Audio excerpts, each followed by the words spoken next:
আল্লাহ পাক রব্বুল ইজ্জত এখানে সর্বপ্রথম বলেছেন ওয়াল আসরে। আসর, আসর শব্দের অর্থ হলো সময়, যুগ, মানে সময়ের একটি ব্যাপ্তিকাল। এবং আমাদের মাঝে আমরা একটা চিনি, মানে আমাদের 5 ওয়াক্ত নামাজের মধ্যে একটি সময় হলো আসরের নামাজ। তবে এখানে আসরের নামাজ নয়, তবে সময়টাকে আল্লাহ তাআলা বুঝিয়েছেন, সময়টাকে আল্লাহ তাআলা বুঝিয়েছেন ওয়াল আসর। এখন সময়ের নাম ধরে, সময়ের উল্লেখ করে আল্লাহ পাক রব্বুল ইজ্জত শপথ করেছেন। এই সূরাটি আল্লাহ তাআলা নাজিল করেছেন, এটা কালামুল্লাহ, আল্লাহ পাক রব্বুল ইজ্জতের কালাম। এখানে মানুষের সন্দেহ থাকার, মানুষের অবিশ্বাস থাকার, এই ব্যাপারে অবহেলা থাকার কোনো কারণ নাই। যেহেতু এটা কার কথা? আল্লাহর কথা। এখানে অবিশ্বাস করার কোনো সুযোগ নাই, গুরুত্ব না দেওয়ার কোনো সুযোগ নাই, অবহেলা করার কোনো সুযোগ নাই। আমরা আমাদের মধ্যে কোনো কথাকে যদি সুদৃঢ়ভাবে মজবুত করে, বেশি করে গুরুত্ব দেওয়ার জন্য যদি আমরা কোনো কথা বলি, তাহলে এটা আমরা শপথ করে বলি। কেন আল্লাহর শপথ করে বলছি যে এইটা এইরকম। কেন মানুষ যাতে সেটা কি করে? বিশ্বাস করে, এটার প্রতি যত মানুষ গুরুত্ব দেয়।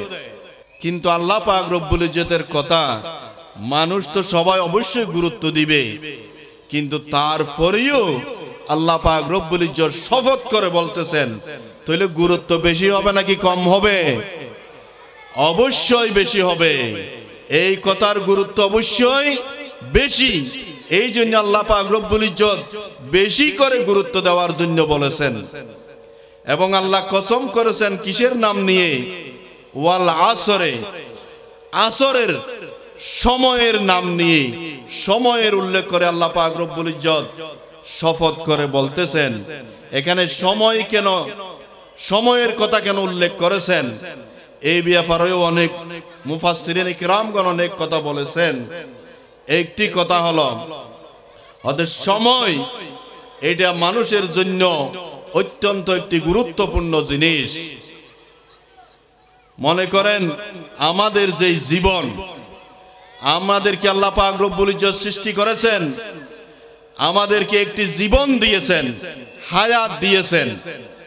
এবং এই হায়াতের মধ্যে আমাদের যাবতীয় ভালো আমল এবং খারাপ আমল এই হায়াতের মধ্যেই শেষ করতে হবে। এই হায়াত যখন শেষ হয়ে যাবে, তখন আমাদের আর কোনো কিছু করার সুযোগ নাই। হাদিস শরীফে আল্লাহর নবী হযরত মুহাম্মদুর রাসূলুল্লাহ সাল্লাল্লাহু আলাইহি সাল্লাম ইরশাদ করেছেন, ইযা মাতাল ইনসানু ইনকাতাত আমালুহু। মানুষ যখন মারা যাবে, তখন তার আমল করার সুযোগটা কি হয়ে যাবে? বন্ধ হয়ে যাবে। ইল্লা মিন সালাসাতিন, কিন্তু 3টি জিনিস ছাড়া। কি কি? ইল্লা মিন সাদকাতিন জারিয়াতিন আও ইলমিন ইয়ানতাফাউ বিহি আও ওয়ালাদিন সালিহিন ইয়াদউ লাহু। মানুষ মারা যাওয়ার পর তার সমস্ত আমলের দরজা, ভালো কাজ করার দরজা, খারাপ কাজ করার দরজা সবগুলো বন্ধ হয়ে যাবে। আমল করার আর কোনো সুযোগ নাই। সুতরাং কোনো কিছু করতে হলে এই হায়াতের মধ্যেই করতে হবে। আর হায়াতটা হলো একটি সময়ের সমষ্টি। কয়েকটি সেকেন্ড, 60 সেকেন্ড মিলে 1 মিনিট, 60 মিনিট মিলে 1 ঘন্টা, 24 ঘন্টায় মিলে 1 দিন, 7 দিনে মিলে 1 সপ্তাহ, 30 দিনে 1 মাস, 12 মাসে 1 বছর। এইভাবে একজন মানুষ 60 বছর, 70 বছর, 50 বছর, যার হায়াতের বাজেট যেই পরিমাণ আছে, সেই পরিমাণ সে দুনিয়ার বুকে জীবন যাপন করতে পারবে। এরপরে তার সময় শেষ, হায়াত শেষ হওয়ার সাথে সাথে তার সমস্ত আমলই বন্ধ হয়ে যাবে। এই কারণে মানুষের কোনো কিছু করতে হলে, ভালো কাজ করতে হলে, ভালো আমল করতে হলে দুনিয়া এবং আখিরাত উভয় জগতের কামিয়াবি যদি অর্জন করতে হয় তাহলে এই সময়কে গুরুত্ব দিতে হবে, এই হায়াতকে কাজে লাগাইতে হবে। এই হায়াতকে কাজে লাগানোর মাধ্যমেই তার সফলতা এবং ব্যর্থতা। এই জন্য একটি গুরুত্বপূর্ণ বিষয়ের শপথ করে আল্লাহ পাক রব্বুল ইজ্জত বলেছেন ওয়াল আসরে, সময়ের কসম। এখন এই সময়ের কসম করে এত গুরুত্বপূর্ণ একটি বিষয়ের এই সময়ের কসম করে আল্লাহ পাক রব্বুল ইজ্জত কি বলতে চাচ্ছেন? আল্লাহ পাক রব্বুল ইজ্জত বলেছেন ইন্নাল ইনসানা লাফি খুসরিন। দেখেন, একদিকে আল্লাহ পাক রব্বুল ইজ্জত শপথ করেছেন, সুদৃঢ়ভাবে বলেছেন, এরপরে আবার ইন্নাল ইনসানা, ইন্না এইটা হরফে তাকিদ, কোনো কিছু শক্ত করে বোঝানোর জন্য আরবিতে এই হরফগুলো ব্যবহার হয়। লাফি খুসরিন, লামু একটা হরফে তাকিদ, কোনো কিছু মজবুত করে দৃঢ়ভাবে বোঝানোর জন্য এই সমস্ত হরফে তাকিদ গুলো ব্যবহার করা হয়। আল্লাহ পাক রব্বুল ইজ্জত একদিকে শপথ করেছেন, অপর দিকে হরফে তাকিদ দিয়ে বলেছেন ইন্নাল ইনসানা লাফি খুসরিন, সমস্ত মানুষ ক্ষতিগ্রস্ত, সমস্ত মানুষ ধ্বংসের সম্মুখীন, সমস্ত মানুষ ধ্বংসপ্রাপ্ত। আল্লাহ পাক রব্বুল ইজ্জত সুদৃঢ়ভাবে বলে দিয়েছেন সমস্ত মানুষ ধ্বংসপ্রাপ্ত। আবার এর পরবর্তীতে এই ধ্বংসের হাত থেকে বাঁচার, ধ্বংসের হাত থেকে মুক্তি পাওয়ার, ধ্বংসের মুখ থেকে রক্ষা পাওয়ার জন্য আল্লাহ পাক রব্বুল ইজ্জত 4টি বিষয়ের কথা উল্লেখ করেছেন। এই 4টি বিষয় যে মানুষ, যে আল্লাহর বান্দা, যে ইমানদার, যে মুসলমান এই 4টি বিষয় তার জীবনে বাস্তবায়ন করতে পারবে, এই 4টি বৈশিষ্ট্য, 4টি গুণাবলী যারা অর্জন করতে পারবে তারাই শুধু এই ধ্বংসের হাত থেকে, ক্ষতির হাত থেকে তারাই বাঁচতে পারবে, অন্যথায় সকলেই ধ্বংস হবে। নাউজুবিল্লাহি মিন যালিক।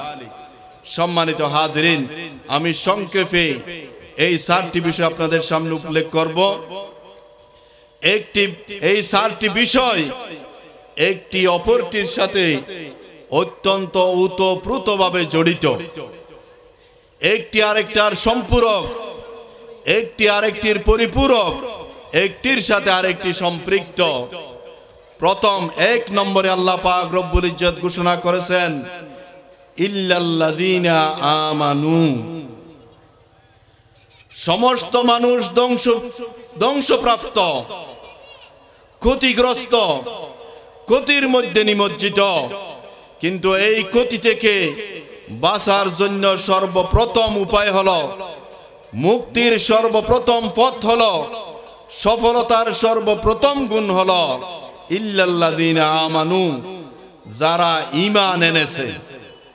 ঈমান, ঈমান এমন একটি বিষয় যেটা চোখে দেখা যায় না, যেটা ধরা যায় না, যেটা ছোঁয়া যায় না, কিন্তু এটা অন্তর দিয়ে অনুভব করা যায়, অন্তর দিয়ে এটাকে অনুভব করা যায়। এই বিষয়টি হলো ঈমান। শুধু অন্তরে বিশ্বাস এবং ঈমানের সংজ্ঞাতে গিয়ে বলেছেন যে আল ঈমানু ওয়া ইকরারু বিল লিসান তাসদীকু বিল জিনান ওয়াল আমালু বিল আরকান। ঈমান হলো অন্তরে বিশ্বাস করা, মুখে স্বীকৃতি দেওয়া এবং তার আমলের মধ্যে বাস্তবায়ন করা। অর্থাৎ ঈমান এবং আমল। এর পরবর্তীতে আল্লাহ পাক রব্বুল ইজ্জত বলেছেন ওয়া আমিলুস সালিহাত, ভালো কাজ করা, সৎ কাজ করা। তাহলে একদিকে ঈমান আর একদিকে আমল। মনে করেন ঈমান যদি বীজ হয়, বীজ মানে কোনো কিছুর দানা, একটি বীজ যদি রোপণ করে তাহলে সেখান থেকে গাছ হয় এবং সেখানে ফল হয় আর বীজটা যদি ভালো হয় তাহলে ফলও ভালো হবে